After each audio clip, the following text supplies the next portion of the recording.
సాయంత్రం నేను వస్తానని చెప్పాక కూడా ఉండకుండా వచ్చేసావేంటి? అప్పటికి చాలా ఆలస్యమైపోయిందని వచ్చేసానండి. కనీసం ఒక ఫోన్ అయినా చేయాల్సింది కదా. హడావిడిలో మర్చిపోయానండి. సర్లే, ఓకే. అమ్మా, రాధిక నీకు ఆల్రెడీ చెప్పే ఉంటుంది, ప్రియాకి సంబంధం వచ్చింది.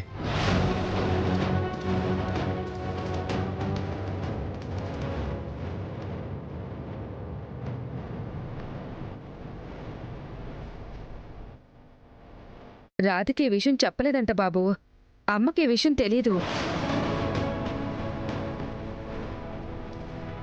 ఏంటి రాధిక, ప్రియాకి సంబంధం వచ్చిందని అమ్మకి చెప్పలేదా?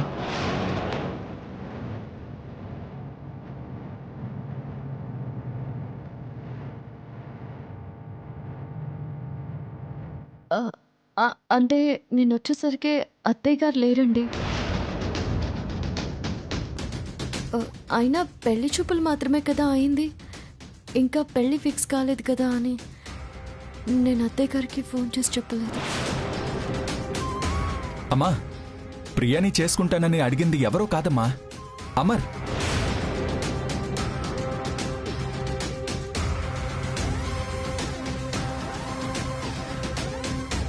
అమ్మా, మామయ్య నా అభిప్రాయం అడిగారు, నిన్ను కూడా కనుక్కోమన్నారు. నేనైతే అమర్ మంచి అబ్బాయే, పెళ్లి చేస్తే బాగుంటుందని చెప్పానమ్మా.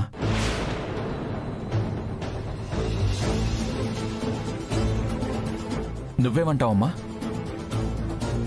అవును, అమర్ చాలా మంచి అబ్బాయి.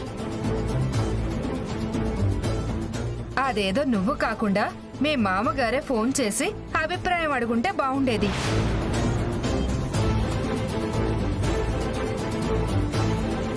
ఎంతైనా వెయ్యపురాలు, కొంచెమైనా గౌరవం ఇవ్వాలి కదా. మీరు అనవసరంగా పెడార్థాలు తీయకండి అత్తయ్య. అమ్మా, అనుకోకుండా వచ్చి ప్రియని మా ఇంటి కోడలిగా చేసుకుంటామని అడిగారంట. అందుకే మామయ్య మనకి చెప్పలేకపోయారు. అల్లుడు గారు తన అత్తింటి వాళ్ళని బాగా వెనకేసుకొస్తున్నాడు. సర్లే నాన్న, నువ్విప్పుడే ఆఫీస్ నుంచి వచ్చావు, వెళ్ళి ఫ్రెష్ అప్ అవు. అలాగే అమ్మా. రాధిక, పద.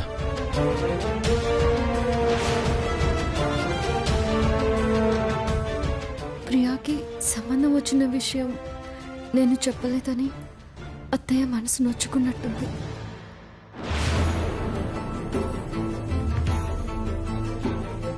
రాధిక ఎందుకిలా ప్రవర్తిస్తోంది? నేను కోరుకున్నట్టు తనెందుకు ఉండడం లేదు? చదువు విషయం దాచిపెట్టింది, ప్రియకి ఈ సంబంధం వచ్చిన విషయం కూడా నాకు చెప్పలేదు. నేను చూపిస్తున్న ఇష్టాన్ని తను అలుసుగా తీసుకుంటోందా? నన్ను చులకన చేస్తోందా?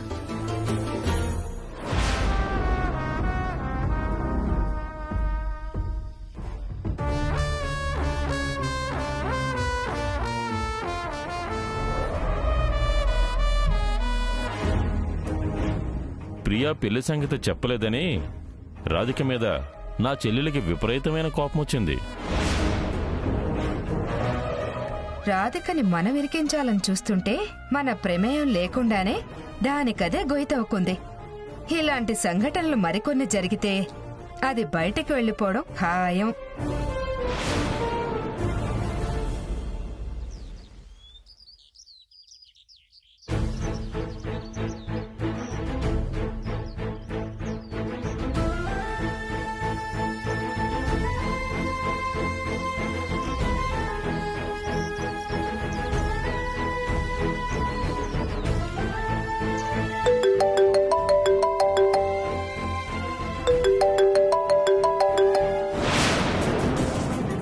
సాయి, నీ ఫోన్ కోసమే ఎదురు చూస్తున్నాను. అమర్తో మాట్లాడావా? వాడితో మాట్లాడాకే నీకు ఫోన్ చేస్తాను రాధిక. ఏమన్నాడు? అమర్ మాటల్లో ఏదో తేడా ఉంది రాధిక. వాడి ప్రవర్తన కాస్త అనుమానాస్పదంగా ఉంది రాధిక. ఎందుకలా అంటున్నావు సాయి? ప్రియని పెళ్లి చేసుకునేది మనసులో ఇంకేదో ఆలోచనని పెట్టుకుని అని ఏమైనా చెప్పాడా? వాడి మనసులో ఏముందో బయట పెట్టకుండా మాట్లాడుతున్నాడు రాధిక. తన గురించి తెలుసు కాబట్టి ప్రియ అయితే అర్థం చేసుకుంటుందని తనని పెళ్లి చేసుకోవాలనుకుంటున్నాడు రాధిక. ఎందుకు నెగిటివ్గా ఆలోచిస్తున్నావని నన్నే ఎదురు ప్రశ్నిస్తున్నాడు. అమర్ పెళ్లి నిర్ణయం వెనుక ఏదో మర్మం ఉంది రాధిక. నువ్వు మాట్లాడితేనే అది బయటపడుతుంది రాధిక. అయ్యో సాయి, నేను అమర్కి ఫోన్ చేస్తూనే ఉన్నాను, కానీ ఫోన్ తీయడం లేదు. ఎలాగైనా సరే అమర్ని కలిసి మాట్లాడు రాధిక. ఆలస్యం చేయకు. ప్రియాని గనుక అమర్ పెళ్లి చేసుకుంటే నీతో పాటు నీ చెల్లెలి జీవితం కూడా అగాధంలో పడిపోతుంది రాధిక. ఏదో ఒకటి చేసి వాణ్ణి కన్విన్స్ చేయ రాధిక. సరే సాయి, నేను చేస్తాను.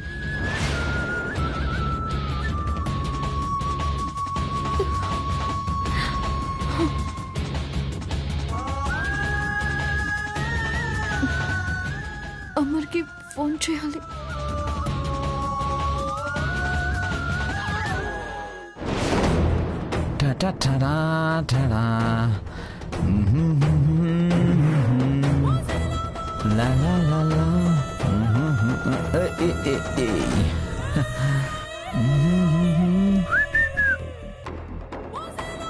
ప్లీజ్ అమర్, ఫోన్ లిఫ్ట్ చేయి.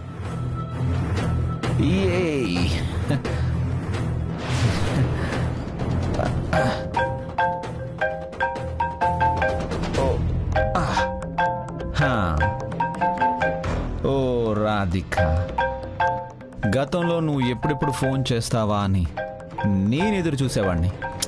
కానీ ఇప్పుడు నేను మారిపోయానుగా. నీ ఫోన్ని నేను తీయనుగా.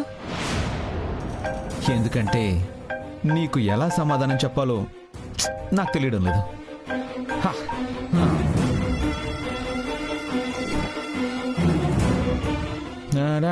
టాడా. Yes.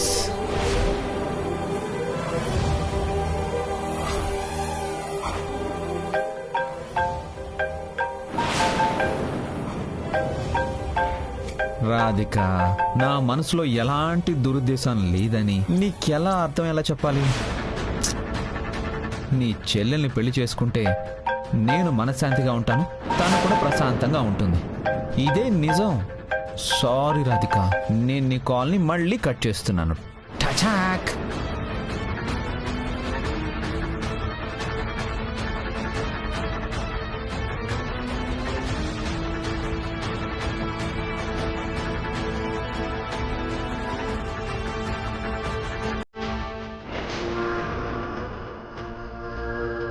ఎలాగైనా సరే అమర్ని కలిసి నిజమేంటో, ప్రియని ఎందుకు పెళ్లి చేసుకోవాలనుకుంటున్నాడో కనుక్కోవాలి.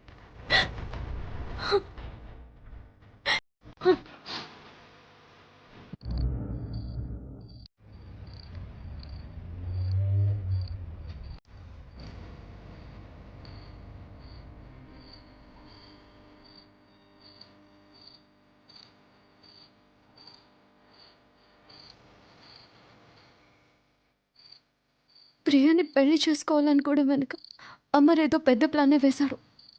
మాట్లాడదామని ఫోన్ చేస్తుంటే తీయడం లేదు. ఎలాగైనా సరే అమర్ని కలిసి నిజమేంటో తెలుసుకోవాలి.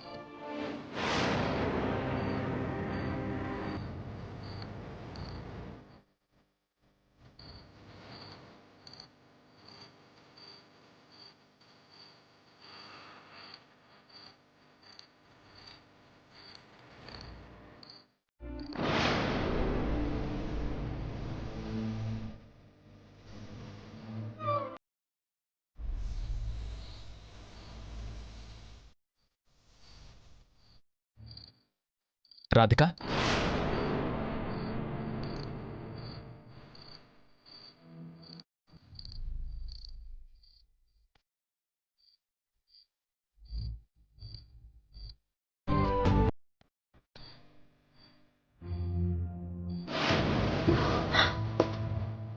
కైలాష్ గారు,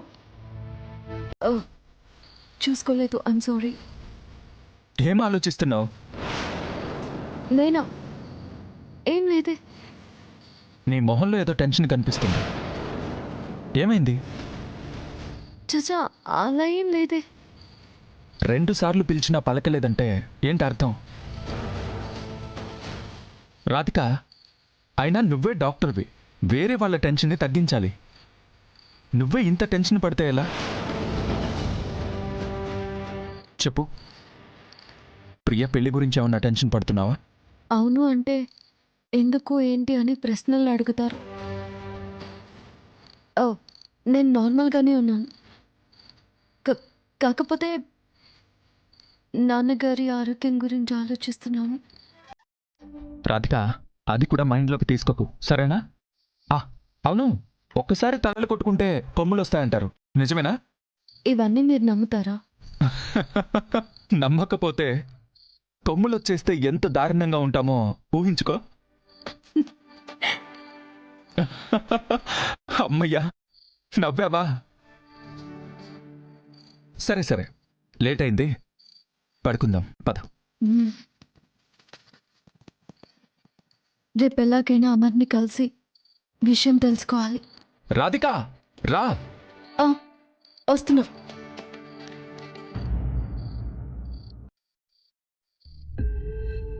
సుజాత, నాకిప్పుడు చాలా సంతోషంగా ఉంది సుజాత.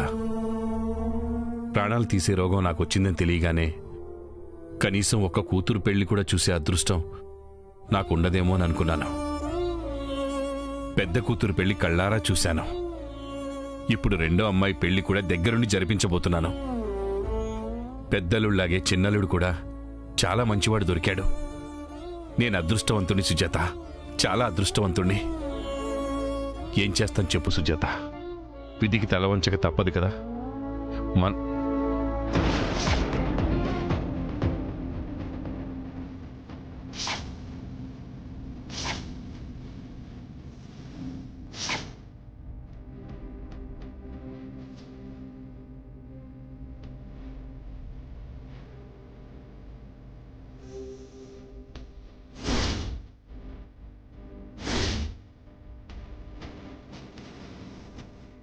ప్రియా, ప్రియా,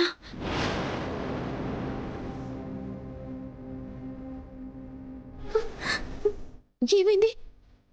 నాన్నకి రోగం అంటున్నారేంటి? ప్రియా, అలాంటిదేమీ లేదమ్మా. చాలమ్మా, నన్ను మభ్య పెట్టింది చాలు. ఇంతకు ముందు కూడా నువ్వు అక్క 2-3 సార్లు నా దగ్గర ఇలాగే కవర్ చేశారు. నిజం చెప్పండి, నాన్నగారికి ఏంటి ప్రాబ్లం? అమ్మ ప్రియా, అలాంటిదేం లేదమ్మా. చెప్పకపోతే నేను చచ్చినంత పట్టే నాన్న. ప్రియా,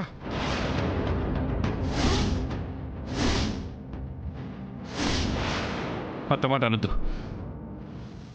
వద్దమ్మా, అంతమాట అనొద్దు. నిజమేంటో చెప్తాను తల్లి. ఒకరోజు దగ్గు బాగా ఎక్కువయ్యి హాస్పిటల్కి వెళ్ళాం. డాక్టర్ గారు చెకప్ చేసి క్యాన్సర్ అని చెప్పారు.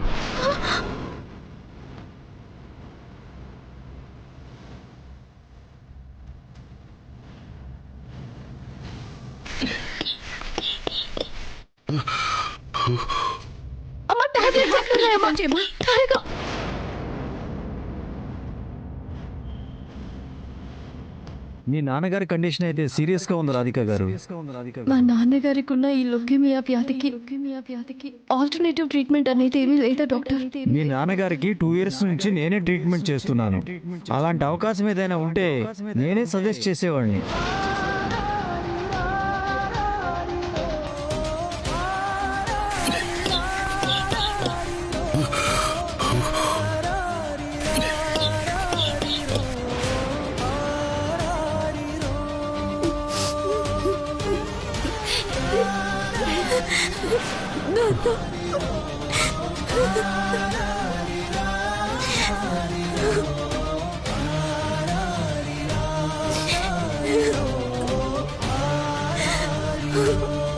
ఏడవకమ్మా.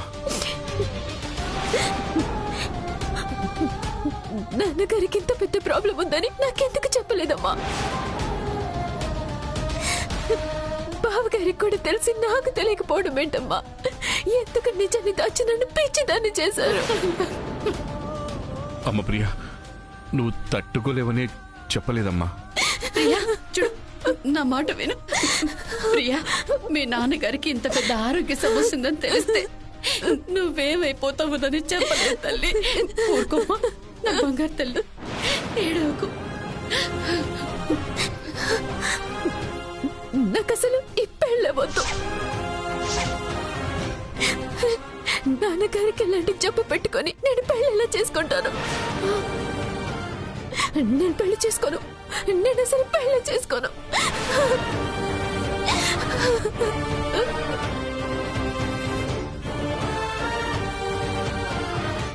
ప్రియా ఏమండి ఏమైందండి?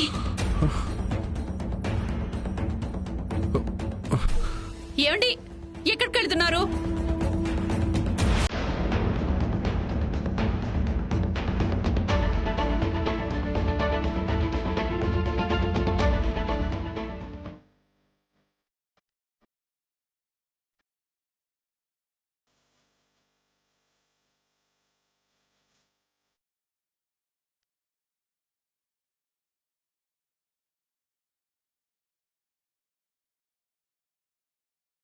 ఏంటండి, ఏదైనా పీడకలు వచ్చిందా?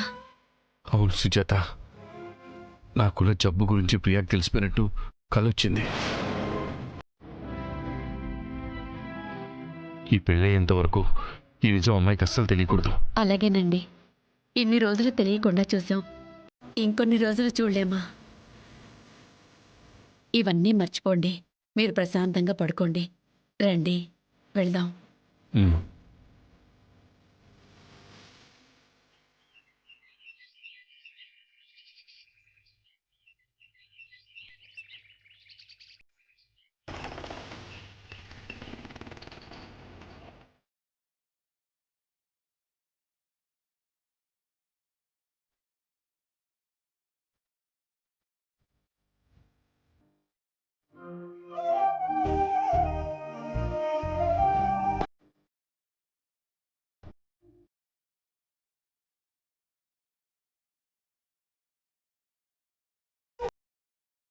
ఎలా ఉన్నారండి? బానే ఉన్నాం.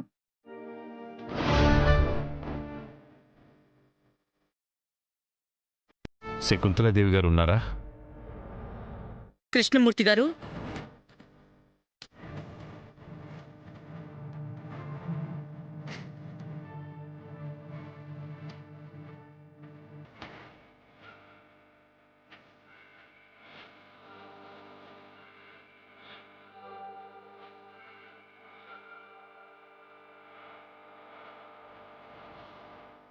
నమస్కారం అండి. ఎలా ఉన్నారు? బాగున్నాను. ఏంటి విషయం?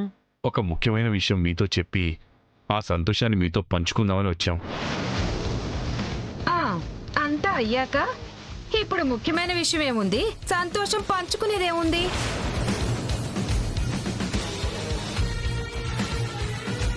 అసలు మా వదిన మీకు గుర్తుంటే కదా. అలివేణి, నువ్వాగు. మీరు చెప్పండి. ప్రియకి సంబంధం వచ్చింది వదిన గారు. విన్నావా వదిన? వాళ్ళు మాట్లాడుకునేది మాట్లాడేసుకుని సంబంధం కుదుర్చుకుని మాట వరుసకొచ్చి ఇప్పుడు చెప్తున్నారు. ఆడపిల్లని ఇచ్చుకున్న దగ్గర మర్యాదంటే ఇదేనా? వియ్యపరాలకి అల్లుడు గారికి చెప్పి వాళ్ళను కూడా పెళ్లి చూపులకు ఆహ్వానించి వాళ్ళకి నచ్చితేనే కదా సంబంధం కుదుర్చుకోవాలి.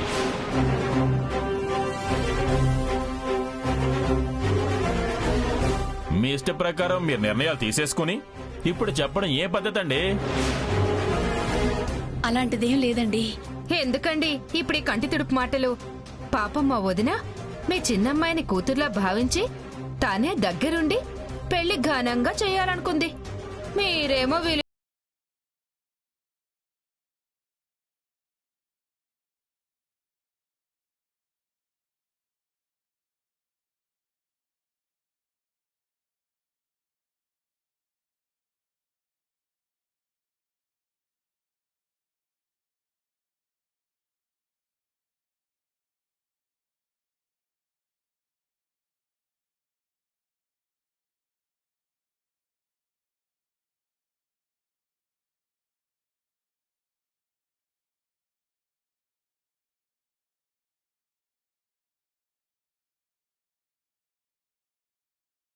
పెళ్లి చూపులు ఎలా పెట్టుకుంటాం?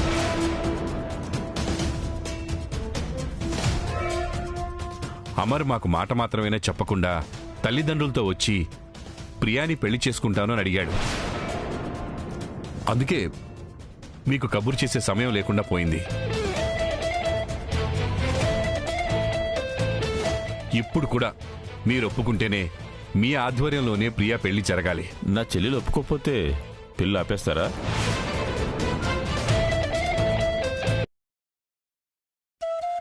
మీరీ సంబంధం గురించి ప్రియా అభిప్రాయాన్ని అడిగారా? అడిగాం వదిన గారు. తనకిష్టమేనంది. అమర్ చాలా మంచి కుర్రాడు. వాళ్ళిద్దరి ఈడు జోడు బావుంటుంది. అయితే ఈ సంబంధం ఖాయం చేసుకోండి.